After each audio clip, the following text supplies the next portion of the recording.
Some may want to merge or acquire, or some may just want to become an affiliate. So there's a lot of people putting pieces together these days. So I would use the word deal very comfortably, that there's a lot of deals out there to be made, and just putting the right partners at the right table. Welcome to the Fueling Deals Podcast, the podcast that teaches how to accelerate your business growth through all types of deals. It's time to fuel up, so buckle in with your host, Corey Kupfer. There are only two ways to grow your business: organically through sales, marketing, and providing great products and services, and inorganically through deals. Too many companies focus only on the first way, organic growth. Welcome to the podcast, which will help accelerate your business growth inorganically.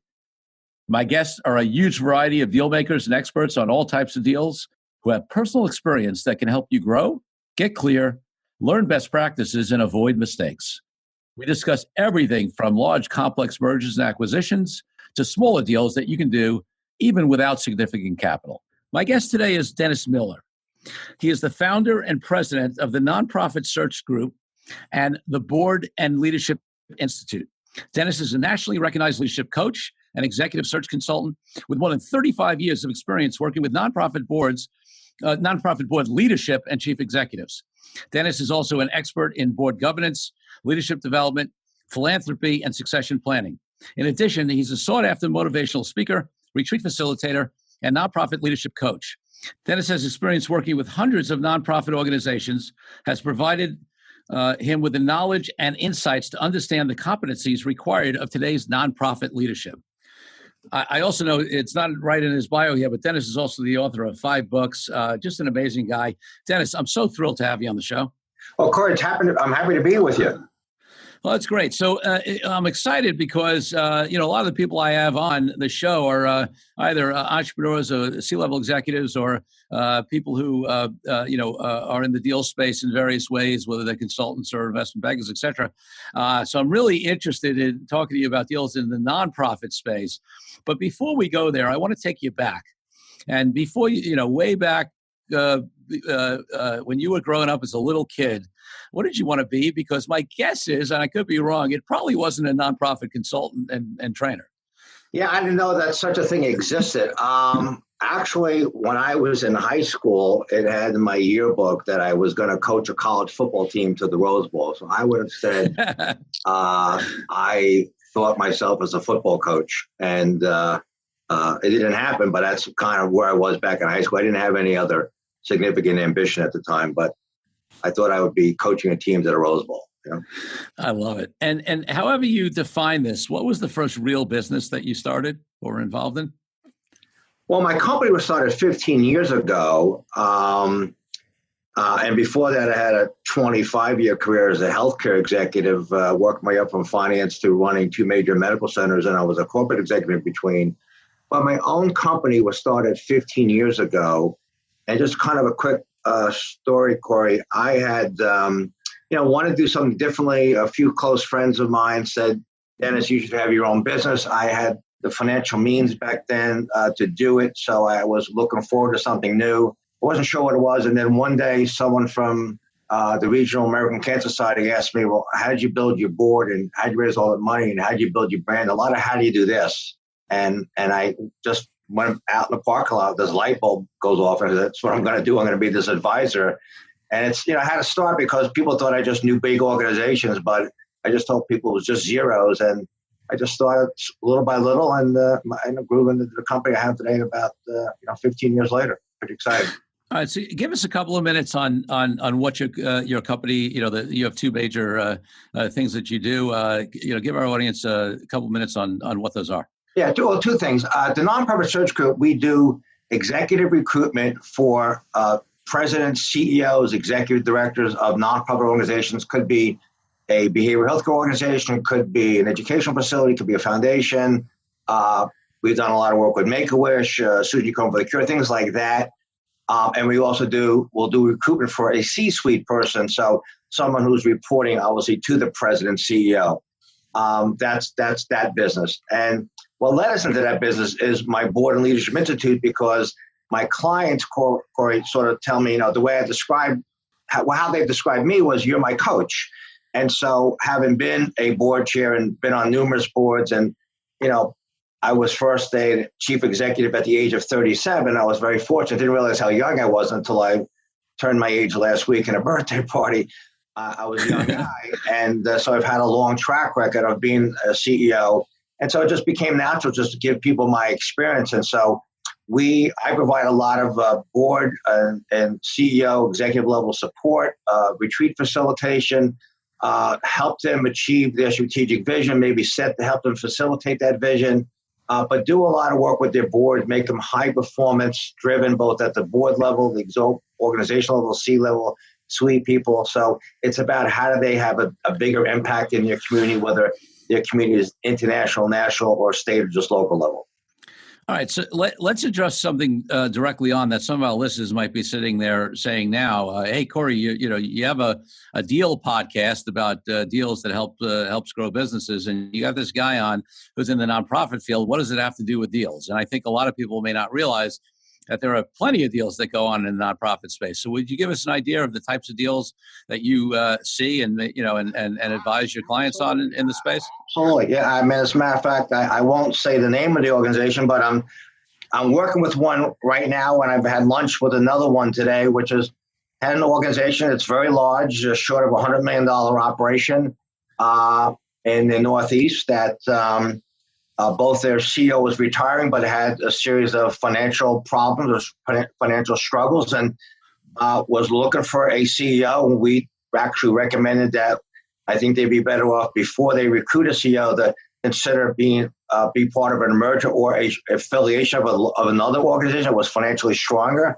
I then helped them identify the organizations in that state that I think were nearby states that would be good partners. We ended up having a series of meetings with both boards and then narrowed it down to 2 companies. And then one company was selected. And my client in that company is going through a due diligence right now.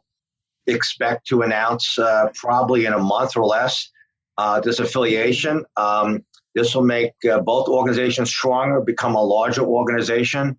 And then we actually have already started the recruitment process for the CEO, but now the CEO will come in, be the CEO of one large organization, but report to the CEO of even a larger organization. So that's an example. There's a lot of organizations in the nonprofit world, whether you're healthcare, educational, children, family services, arts and culture.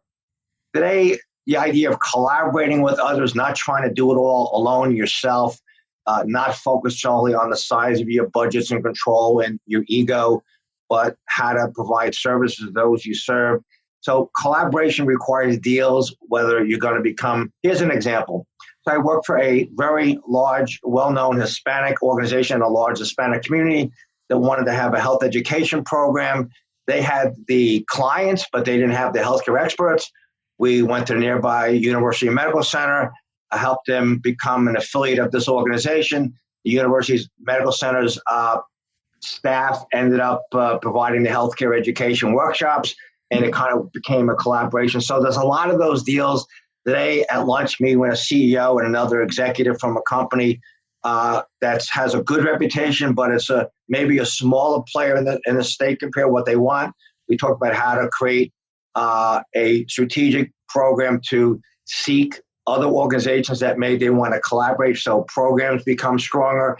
Some may want to merge or acquire, but some they just want to become an affiliate. So there's a lot of people putting pieces together these days. So I would use the word deal very comfortably, that there's a lot of deals out there to be made, and just putting the right partners at the right table, regardless of what the legal structure was going forward. That's great. You mentioned, affiliation relationships, strategic alliances, deals, meaning, real mergers and acquisitions. And it's interesting because, I have some background in the nonprofit space in terms of having some clients there, and also, had my own nonprofit, at some point. I'm pretty familiar with it. And, what's interesting is, and tell me if you agree or disagree with this, in my experience, which is less comprehensive in the space than yours, I think many years ago, it would seem like everybody and their mother would start a nonprofit, right? Somebody believed in a cause, they would start a nonprofit, and then everybody's competing for funding, whether it's from foundations or other funders or individuals, et cetera. They're understaffed, they're underfunded. And frankly, as a business person, sometimes we'd look and say, oh, well, really well-meaning, but are they really going to have an impact? And I've seen a trend over the last, 5-10 years, where there's been more of a recognition of maybe this small sort of spread out, a lot of individual people trying to figure stuff out. Situation is not going to have as much of an impact as they would like, and there's been more consolidation and affiliations over the last probably 5 or 10 years than I've seen, previous to that. Is that your experience as well? It is, but I remember something comes to mind. This was a few years ago, or maybe actually even 8 or 10 years ago. I remember being at a dinner meeting and having someone who wanted to start a nonprofit for, I believe it was cancer research, and they were hoping to raise $10,000 a year. And I said to them, I understand the nobleness of your endeavor and the family initiative, whatever that was, maybe a family member was sick or someone passed away, whatever, and I was very empathetic. I said, but in all honesty, $10,000 in cancer research is like a pebble in the ocean. Yeah. You'd be much better off donating $10,000 annually, perhaps to a medical school, so some physician specializes in what you want, than trying to do it yourself. It's a lot of work. I think we have Corey, you know this well too, well over 1 million nonprofits in this country, and most of them, a large percentage of them, have budgets less than maybe $100,000. A lot of small ones. It's very difficult to run anything that requires infrastructure. So the trend is really to collaborate, allow one back office situation, so one sort of CFO, billing, controller type operation, maybe one HR person or HR hiring for multiple companies. It's, the day of just sort of a lot of small places are not going to make it. And you're seeing more and more organizations sort of linking up because they're just strength in numbers. It's hard to make it these days with lack of federal funding, state funding, and a lot of different fundings, private, public funding going down. The need to seek private funding. People want to see return on the dollar, and it's hard to demonstrate that when you're very small. Yeah, totally. So, Fueling Deals podcast listeners, just I want to break down some of the things that we've talked about, in the nonprofit space here. So, Dennis has mentioned mergers and acquisitions. So just like in the for-profit space, there are companies that get together, they merge the, two entities, one acquires the other. And there's structures around that. He mentioned affiliate arrangements where maybe there's some sort of contractual arrangement where somebody has, you gave the example where somebody had the clientele but didn't have the expertise, so they would, contract with another nonprofit to provide the actual services. There are other kinds of strategic alliances. And then, the other thing I've seen, Dennis, and maybe you can comment on this, tell me what experience you've had. There are also arrangements these days between for-profit and nonprofit entities, where I know some for-profit, especially socially conscious entities, that are sometimes contracted or have a fiscal sponsor of a nonprofit to provide certain services as well, right? Yeah, well, a couple of things here. Back in my I'll give you two responses, Corey. One, your answer is you do see a lot of more stuff, but here's an example. I want to be clear. There are a number of larger organizations, nonprofit, that do have a for-profit arm. That for-profit arm could be involved in real estate housing. It's maybe better for them to be involved in the real estate housing, particularly if you're talking about housing for those with developmental disabilities, cerebral palsy, other people with difficult functioning as adults. So sometimes you see that a for-profit division, or sometimes you see in a lot of what I see in the companies or providers that deal with developmental disabilities, they start a private company to employ adults. And so, people with a little bit of training and support can be very productive citizens and, really productive, and it creates a great life for them and their family. It's amazing what they do. So, I tell people it's a nonprofit is your tax status, not your business plan. Mm-hmm. You have to get off the mindset of just sort of nonprofit. It just means your tax status. You don't have to pay tax because you're providing a support back to the community here. Another thing I see more and more too, and it's what I did back in my old medical center days, was, for instance, we'd have a large pharmaceutical company in our community that wanted to establish their presence, and we built a strong relationship, and and eventually they supported our breast care program and put their name on it. And so if our budget was, say, $400,000 a year for the breast care program, they gave us that $2 million grant over 5 years. So there's a lot of partnerships with that. So I think there's a lot of places where people can partner, for-profit and non-profit, both on the business side of things and backroom stuff. There's a lot of things can do to be creative. The idea is whether you're in a for-profit company or not, you got to provide a product or service, and you got to survive. And there's challenges out there, and you got to be smart about it. So I keep my options open. I explore everything. Just again, nonprofits, your tax status, it can't be a bottom line. And, I used to have an old expression when I ran a Catholic hospital back many, many years ago, and I used to tell the nuns, oh, Dennis, the Lord will provide us. It's just, no margin, no mission. It's no margin. And so, everything means well, but if you're not billing and collecting and things like that, you're not going to get anywhere, so. Yeah. And I think nonprofits are, at least some of them are starting to understand that they need to operate in some ways more like for-profit business. Obviously not in terms of their purpose and what they're ultimately, the service they're trying to provide, but in terms of the way they, I have a good friend who provides, focuses on providing bookkeeping, accounting, and financial services for nonprofits.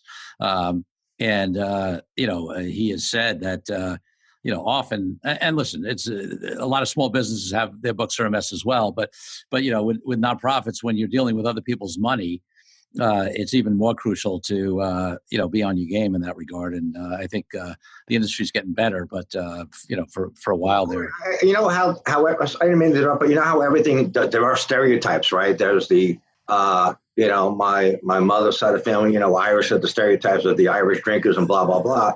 Yep.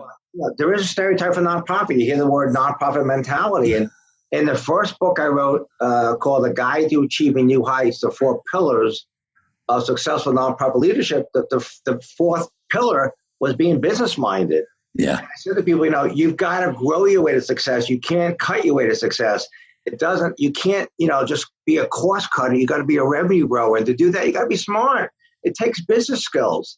And even those that invest in you, that'll donate to you today, they want to, they don't just, nobody gives it the stress anymore. People give the success. They want to see a return on their investment. They want to see the impact you're having. So you have to be business minded. There's nothing wrong with it. It goes hand in hand together. Remember, nonprofit is your tax status, not your business plan. I keep saying it over and over again. I know. I love that because it's a great reminder. And listen, I've seen creative. I remember many years ago. I'm going back. It's got to be at least 25 years ago. We did some work for the ASPCA, and that's when they started their spokespets thing. And we did a bunch of licensing work for them, where they created these characters and they licensed them onto T-shirts and mugs and you name it what, and they made money from that, and they partnered with for-profit companies that did that, and it was a revenue source for them. Now there is some nuances in terms of that certain of that income becomes taxable, whereas their donations are not. That's legal technicalities. So they need to take care of that. But the point is, they found earned income ways to raise money, including through licensing, which is another type of deal that for-profit and nonprofit companies can do. Absolutely. I mean, where I am on the East Coast here, there's a magazine. It's called New Jersey Monthly, but it's just it's a journal magazine about what's going on in the state of New Jersey. But they give out something called the Great Oak Awards, and they give out to companies and businesses, small, medium, and large, that have support philanthropic causes, and it really shows you how well some companies really bond with their community, how their employees have a significant bank. It's called Investors Bank, and their president is Kevin Cummings, a good friend of mine, and it's in a couple of states right now. But their employees for orientation go to a soup kitchen for as part of the orientation. I mean, so there's a lot of things people do, and Corey, I know you know this, and many of your listeners know this. Millennials today want to work for companies and businesses that have a sort of a purpose more than just the stock price or the bottom line. And so there's so many things the world of nonprofits and the business community can do together, because businesses want to be branded well in the community. They want to be part of the community. They want to be thought of well. good return on business. And the same thing, the nonprofit needs to be smart to take advantage of that. So there's so many opportunities. If you want to use the word deals, there's so many opportunities for deals, for partnerships, collaboration, just getting people's opinion. It's amazing just how many opportunities there are to think about. At the end of the day, how do I create value? So in the business world, how do I create value for my shareholder, right? How do I create value for my stockholder? In the nonprofit world, how do I create value for my stakeholders? How do I create value for those that donate, for those that work here? How do we create value? How do we distinguish ourselves from other people? What is our image? What's the impact we're having? I over and over advise my clients to not just have a typical board meeting, which goes like, okay, I want to call the meeting to order, all in favor, say aye, the past minute's okay, and they go through various reports and the meeting's over. It's boring. You gotta be different. The mindset has to be very different today in the so-called, what I call the nonprofit world, but it's a business mindset. It's one of regeneration, revitalization. It's re-engineering. It's thinking differently, out of the box. Those are concepts that came from the for-profit world. This is great. So Dennis, people, I mean, listening to you now and your expertise in this area and experience and working with all the big organizations you have and the way that you work with boards, et cetera, people might make certain assumptions about your background or history or where you came from.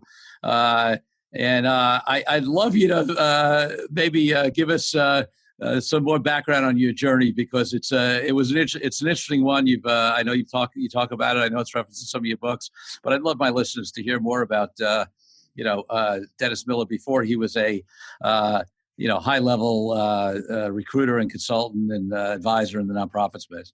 I appreciate it, Corey, and I appreciate having a chance to talk with your listeners and those involved in the podcast here. So, a couple of years, 2 years ago, actually 3 years ago, I wrote a book called Moppin', M-O-P-P-I-N, apostrophe, Moppin' Floors the CEO. And the subtitle was From Hopelessness and Failure to Happiness and Success. Now, people that knew me for years in the business world saw me as the kid that, 37-year-old top executive at a Catholic hospital. I graduated from Columbia University grad school, Rutgers, and they thought I had a silver spoon in my mouth. But it wasn't until 3 years ago that I really publicly came out and told my story, which was that when I graduated high school, I graduated 10th from the bottom of my high school class.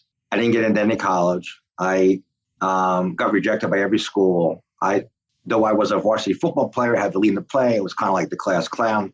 I grew up in a very abusive household and suffered traumatic abuse and trauma from a dad who had a personality disorder, gender identity issues, a whole range of emotional problems that my dad had. My mom, who was a sort of a good person, but she suffered clinical depression, withdrawn and sad because of their relationship, and had a negative impact upon me. I grew up feeling like an orphan, don't really have any parents, got to take care of myself.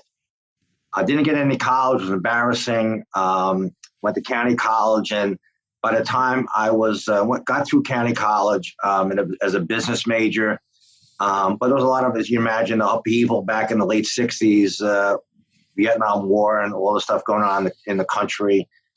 I was almost 21 years old. I just was so distraught, so alone. And I self-admitted myself to a psychiatric hospital, a private hospital. And there, the local pastor from the priest, well, it wasn't local, he traveled to visit me, and I didn't really know him. And he had this very calm demeanor about him, and I wasn't used to that. And make a long story short, one day, ended up knocking on the rectory door, and I just opened my eyes and cried my eyes out and told him what was going on. And he eventually got the help I needed and went through a whole range of therapeutic programs.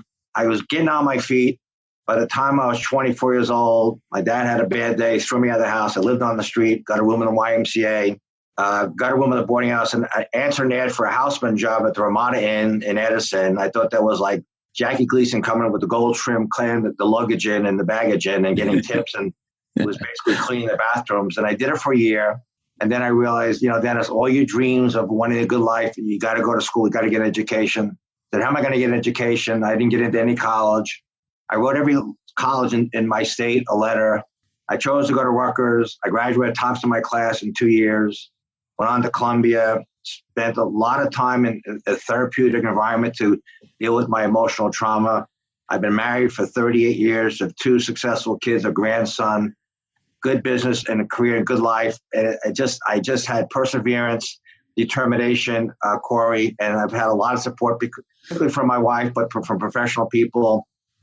And I just did the hard-ass determination or stubbornness not to let obstacles get in my way. And I think that's helped me, not only in my life, obviously, but it's helped me in my career to be able to see organizations that are not at their potential. And I can just tell them, but you're not at your potential, and the chance for growing and developing your business is there. And so I had a client tell me once, you can see our future before we can, which I thought was an interesting comment. So my story, people love my book. It's well, I mean, I thank you for the comments I've gotten about how well it's written and stuff like that. But it's Mopping Floors, the CEO. It's on Barnes & Noble, Amazon, and all those books. But it's a long time ago, but it's been an interesting journey. And thankfully right now, I'm sort of a happy, busy guy with family and friends and people like you, Corey, to hang out with. Well, Dennis, I appreciate you sharing that with us. And, and the person who connected us had seen you speak, and she was so moved by your story. And, I haven't had the pleasure to see you, hear you speak live, but I look forward to having that opportunity at some point. And, and certainly listeners, as many of the Fueling Deals podcast listeners know, I'm a professional speaker as well. But if obviously I speak on very different things. But from what you can hear on that little snippet, and for what I've been told by people who've seen him, I mean, Dennis is just that's a phenomenal, inspiring story. So definitely look to reach out to him if you need somebody at your conferences or at your company, because this guy has not an easy road, and he's made a phenomenal life for himself, and he's done it in a way that where now he's working with nonprofit organizations that help a lot of people. So his impact is phenomenal, and the journey he's been on is really informative and inspiring for many people. Hey, Corey, I also occasionally get asked by corporate boards to speak to them about their involvement in nonprofit boards or their employees in nonprofit boards. So I do that as well. Oh, that's great.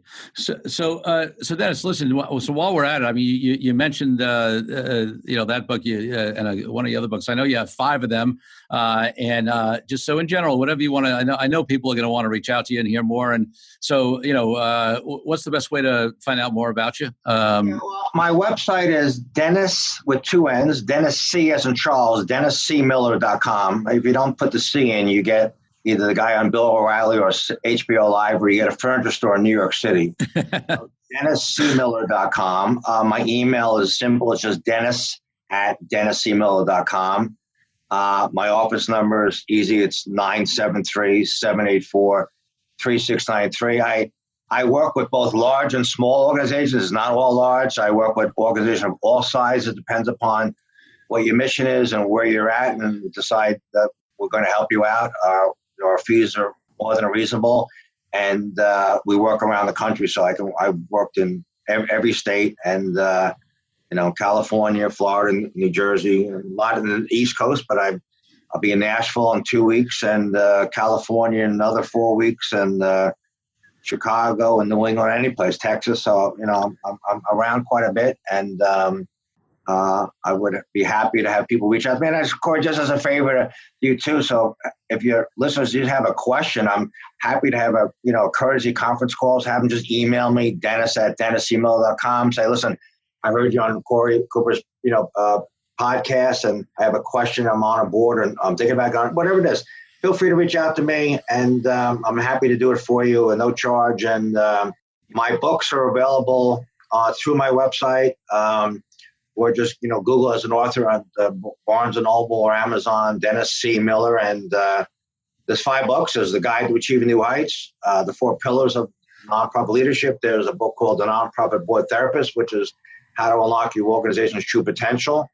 There's a book called The Power of Strategic Alignment, which is why do some succeed and some don't. It's because they have a strong sense of who they are and a strategic vision to align themselves with.